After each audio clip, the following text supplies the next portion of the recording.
All right, so today we're going to go through Catechism question number 34, which says, since we are redeemed by grace alone, through Christ alone, must we still do good works and obey God's word?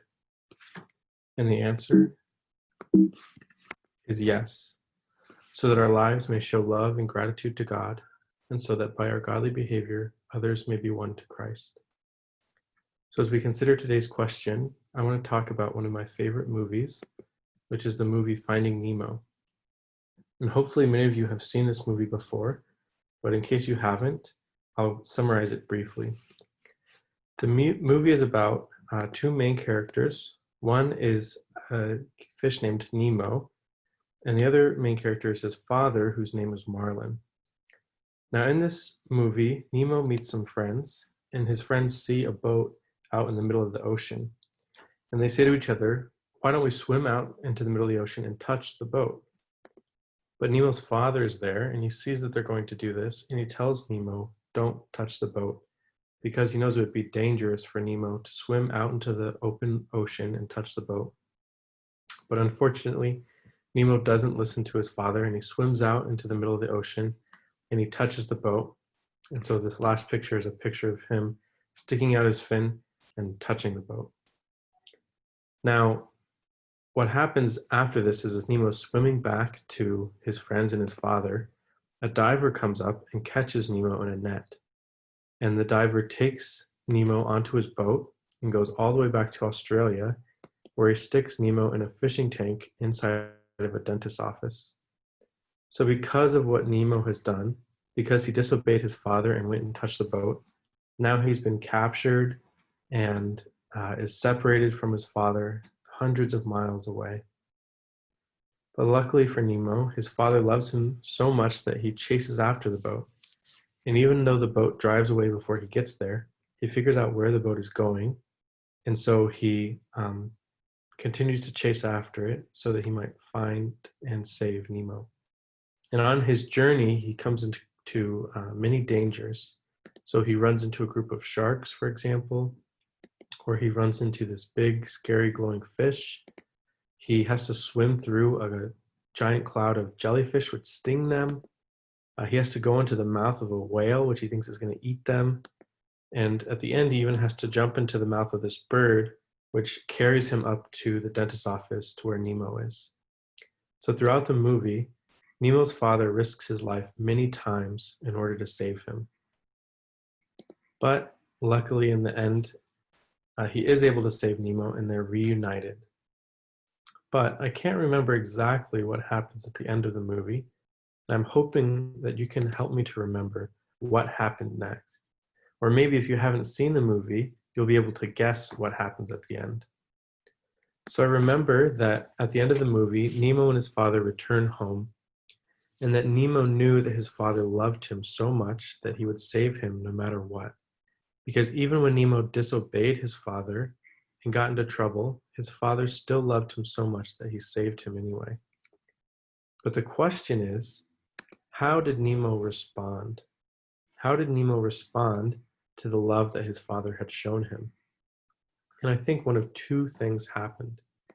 Either Nemo continued to disobey his father because he realized that his father was going to save him no matter what, because his father loved him. And so therefore, one option is that Nemo thought, it doesn't matter what I do, no matter what happens, my father's still going to save me.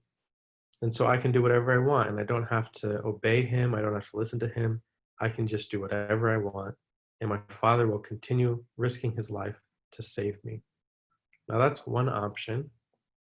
The second option is that Nemo loved his father and obeyed him.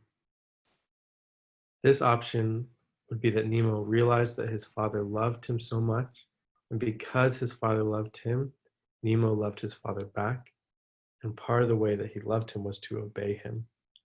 Now, which of these two options do you think is what actually happened?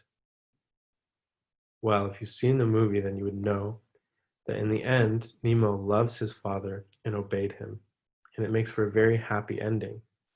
Now think about if Nemo had chose the other option, and instead of listening to his father and loving him and obeying him, he continued to disobey and get into trouble, and his father had to continue to save him over and over and over and over again, that really wouldn't be a very good movie. We wouldn't like that ending. But this is a happy ending, that Nemo loved his father and obeyed him. Now, why do I spend all this time talking about a movie, Finding Nemo? Well, the reason is that the story of Finding Nemo is actually very similar to the story of the gospel.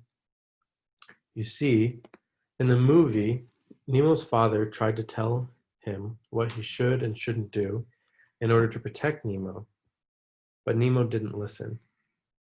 And unfortunately, this is just like what happens with us and God. You see, God is the one who created us, and he knows how we should live. And so he tries to tell us what we should do and what we shouldn't do.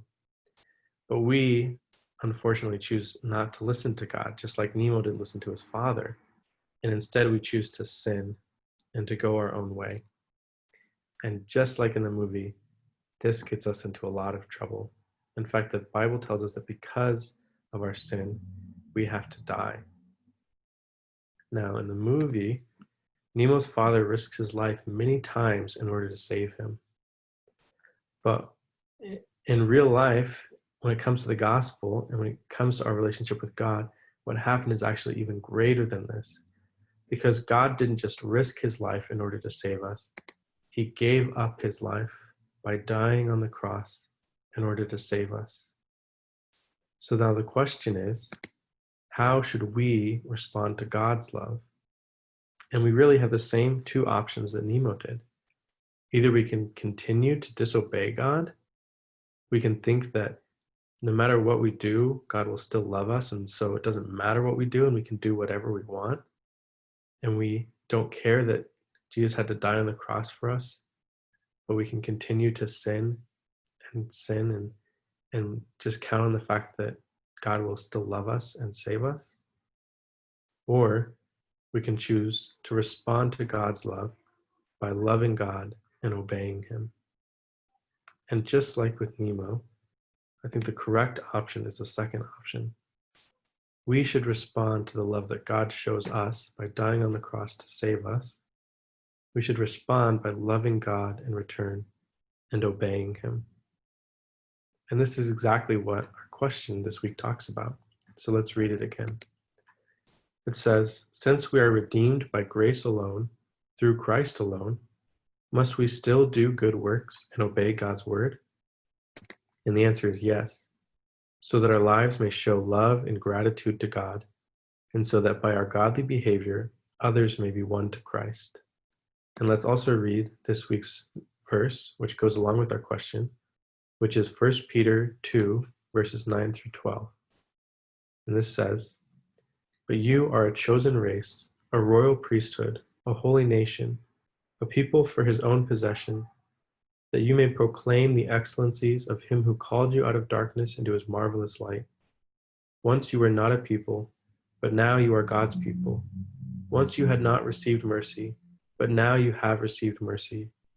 Beloved, I urge you as sojourners and exiles to abstain from the passions of the flesh, which wage war against your soul. Keep your conduct among the Gentiles honorable, so that when they speak against you as evildoers, they may see your good deeds and glorify God on the day of visitation."